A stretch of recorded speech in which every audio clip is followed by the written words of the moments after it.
రామాంజన్. ధన్యవాదాలు అధ్యక్ష. ఈరోజు ఎస్సీ సబ్ కేటగరైజేషన్ అనేటువంటి విషయం మీద మాట్లాడడానికి అవకాశం ఇచ్చినటువంటి మీకు ధన్యవాదాలు. ఎస్సీలు అనేటువంటి కులాలు రాజ్యాంగబద్ధంగా 1950 చట్టం ప్రకారంగా లిస్ట్ అవుట్ అయినటువంటి కులాల అధ్యక్ష. దేశం మొత్తం మీద 1169 కులాలుంటే ఆంధ్రప్రదేశ్ విభజిత ఆంధ్రప్రదేశ్లో 59 కులాలు ఉన్నాయి అధ్యక్ష. ఈ 59 కులాలు కూడా అన్ని కూడా షెడ్యూల్ క్యాస్టే. కానీ రాజ్యాంగబద్ధంగా లభించాల్సినటువంటి ఆర్థిక ఫలాలు కానీ, సామాజిక ఫలాలు కానీ, రాజకీయ ఫలాలు కానీ, విద్యా ఫలాలు కానీ అందరికీ సమానంగా లభించడం లేదన్నది వాస్తవం అధ్యక్ష. ఇది ఆనాడు అంబేద్కర్ గారే, రాజ్యాంగాన్ని రచించినటువంటి అంబేద్కర్ గారే సామాజిక న్యాయం అన్నారు అధ్యక్ష. అంటే సోషల్ జస్టిస్. అదేవిధంగా సమన్యాయం అన్నారు అధ్యక్ష, ఈక్విటబుల్ జస్టిస్. ఈ రెండింటిని సమ్మేళనం చేస్తూ షెడ్యూల్ క్యాస్ట్లో ఉన్నటువంటి కులాల మధ్య అంతర్యాన్ని తగ్గించి అందరికీ సమానమైనటువంటి అవకాశాలు కల్పించే విషయంలో ఎవ్వరికీ నష్టం జరగకూడదన్నది అంబేద్కర్ గారి ఆశయం అధ్యక్ష. ఆ ఆశయాన్ని ఆచరణలో పెట్టినటువంటి ఏకైక రాజకీయ నాయకులు చంద్రబాబు నాయుడు గారు అధ్యక్ష. ఎందుకంటే ఈ విషయం సభాముఖంగా నేను చెప్పడానికి ఏ రకంగా సంశయపడడం లేదు. భారతదేశంలోనే ఈ కేటగరైజేషన్ అనేటువంటిది హర్యానాలోనూ, తర్వాత పంజాబ్లోనూ, తమిళనాడులోనూ జరిగినప్పటికీ ఆంధ్రప్రదేశ్లో, ఉమ్మడి ఆంధ్రప్రదేశ్లో 1999 నివేదికను ఆధారంగా చేసుకొని 2000లో కేటగరైజేషన్ ABCDగా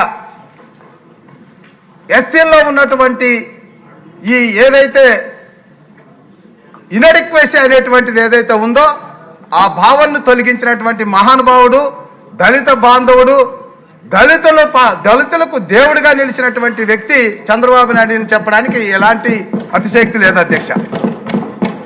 అధ్యక్ష, ఈ కేటగరైజేషన్ అనేటువంటిది, సబ్ కేటగరైజేషన్ అనేటువంటిది ఏదో రాజకీయ కోణంలో ఆలోచించినటువంటిది కాదు అధ్యక్ష, లేదా ఏదో ఓట్ల కోసం ఆలోచించినటువంటిది కాదు అధ్యక్ష.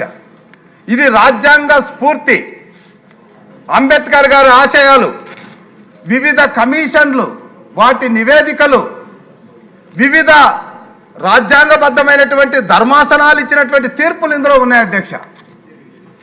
ఇక్కడ ఒక్క విషయం తీసుకుంటే అధ్యక్ష, కమిషన్లు తీసుకుంటే 1965లోనే, అంటే 1950లో షెడ్యూల్ క్యాస్ట్ జాబితాను ప్రకటించి 1169 కులాలుగా ఉన్నటువంటి వాటిలో స్వతంత్రం వచ్చిన తర్వాత 65 వరకు ఫలాలు ఎలా అందాయి అన్నటువంటి దాని మీద విశ్లేషణ చేస్తే ఆ రోజు సీనియర్ IAS అధికారితే ఒక కమిషన్ ఏర్పాటు చేస్తే ఆనాడే చెప్పారు అధ్యక్ష, వివిధ రాష్ట్రాల్లో కొన్ని కులాలు మాత్రమే లబ్ధి పొందుతున్నాయి, మరికొన్ని కులాలు లబ్ధి పొందడం లేదు అన్నటువంటి ఆలోచన ఆ రోజే ఆ కమిషన్ ఇచ్చింది అధ్యక్ష.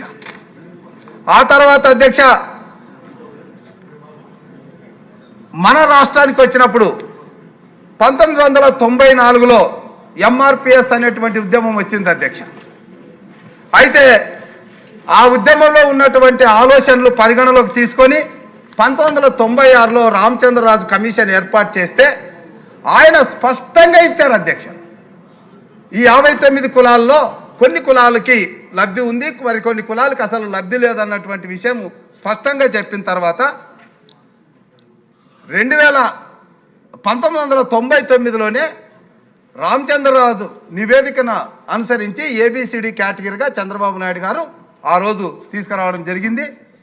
దాన్ని 2000 నుంచి అమలు పరిస్తే 2004 వరకు ఈ 4 ఏళ్లలోనే ఏ కులాలకైతే 59 కులాల్లో ఏ కులాలైతే మాకు సరైనటువంటి ప్రాతినిధ్యం లేదు, మాకు సరైనటువంటి ఫలాలు అందడం లేదన్నటువంటి మూగరోధన పొందారో స్వతంత్రం వచ్చినప్పటి నుంచి, అలాంటి కులాలకి 25,450 ఉద్యోగాలు వచ్చినట్టుగా అధికార లెక్కలు చెప్తున్నాయి అధ్యక్ష.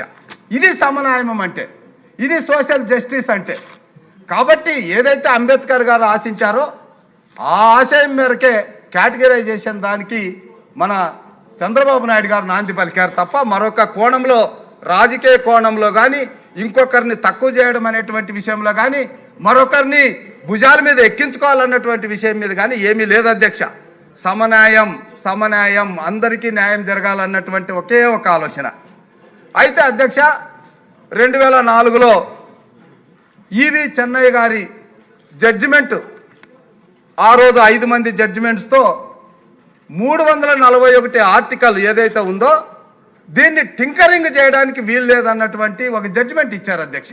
ఎస్ అధ్యక్ష, 341 ఆర్టికల్లో ఏ కులాన్ని చేర్చడానికి కానీ ఏ కులాన్ని తీసివేయడానికి కానీ లేదు. అది రాష్ట్రపతి ఆమోదంతోనే జరగాలి, పార్లమెంట్ చట్టం చేయాలన్నటువంటి ఆలోచన ఆ ఆర్టికల్లో ఉంది. కాబట్టి ఆ రోజు ఆ ధర్మాసనం, ఈవి చెన్నయ్య గారి ధర్మాసనం అలాగిస్తే దాన్ని మిస్రిప్రజెంటేషన్ చేసేసి సబ్ కేటగిరీషన్ చేసే అధికారము రాష్ట్రాలకు లేదని దాన్ని మరో రకంగా తీసుకొచ్చి దాదాపుగా 30 సంవత్సరాలు వైరుధ్యంతో కూడినటువంటి ఉద్యమాలకి తెరదీశారు. సరే, ఆ ఉద్యమాలు జరిగాయి. చివరికి 2019, 2022 మధ్యన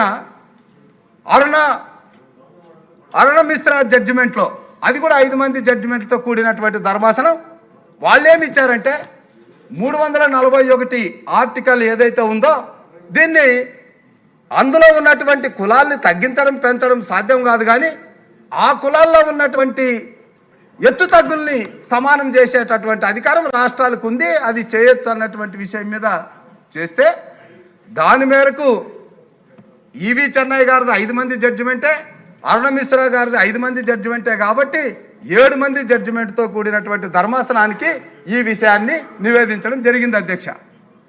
2025 ఆగస్టు 1వ తేదీ నాడు దాదాపుగా దేశంలో ఉన్నటువంటి 1169 కులాలకు సంబంధించి అంబేద్కర్ గారు ఏదైతే ఆశయం పెట్టుకున్నారో అందరినీ సమానం చేయాలి, అందరికీ ఫలాలు లభించాలని కోరారో ఆ కోరిక మేరకు జడ్జిమెంట్ వచ్చింది అధ్యక్ష. రాజ్యాంగ స్ఫూర్తితో కూడినటువంటి జడ్జిమెంట్ అధ్యక్ష. దేశంలో అత్యున్నతమైనటువంటి న్యాయస్థానం ఇచ్చినటువంటి జడ్జిమెంట్ అధ్యక్ష. 7 మంది సభ్యులు ఉన్నటువంటి ధర్మాసనం 6 మంది ఈ ఉప వర్గీకరణకు అంగీకారం తెలిపారు అధ్యక్ష.